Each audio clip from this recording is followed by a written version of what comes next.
കോഴിക്കോട് കുറ്റ്യാടി ചുരത്തിൽ പക്കരത്തളത്തിന് സമീപം നേരിയ മണ്ണിടിച്ചിൽ. താമരശ്ശേരി ചുരം അടച്ചിരിക്കുന്നതിനാൽ കുറ്റ്യാടി ചുരം വഴിയാണ് വാഹനങ്ങൾ കടന്നു പോകുന്നത്. കുറ്റ്യാടി ചുരത്തിൽ കൂടി മണ്ണിടിയുന്നത് ആശങ്ക ഇടയാക്കിയിട്ടുണ്ട്.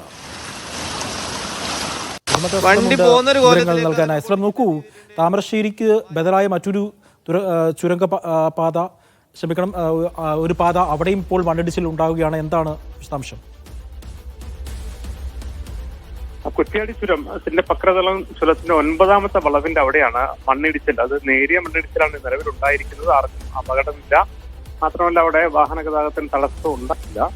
അതേസമയം മഴ ശക്തമായി തുടരുന്ന സാഹചര്യത്തിലാണ് ഈ ആശങ്ക ഉയരുന്നത്. കാരണം താമരശ്ശേരി ചുരം നമുക്കറിയാം മഴ ശക്തമാവുകയും മണ്ണിടിച്ചിലുണ്ടാകുകയും തുടർന്ന് അടച്ചിട്ടിരിക്കുകയാണ്. അപ്പൊ കോഴിക്കോട് കണ്ണൂർ ഭാഗത്തു നിന്നൊക്കെ വയനാടേക്കോ മൈസൂരേക്കോ ഒക്കെ ബാംഗ്ലൂരേക്കോ പോകുന്നതിനുള്ള ഒരേ ഒരു മാർഗം എന്ന് പറയുന്നത് ഇപ്പോൾ കുറ്റ്യാടി ചുരമാണ്.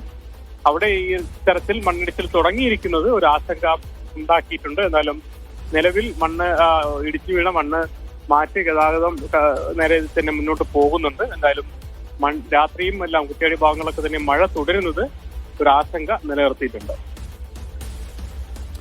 ശരി, മുഹമ്മദ് അസ്ലമാണ് വിവരങ്ങൾ നൽകിയത്.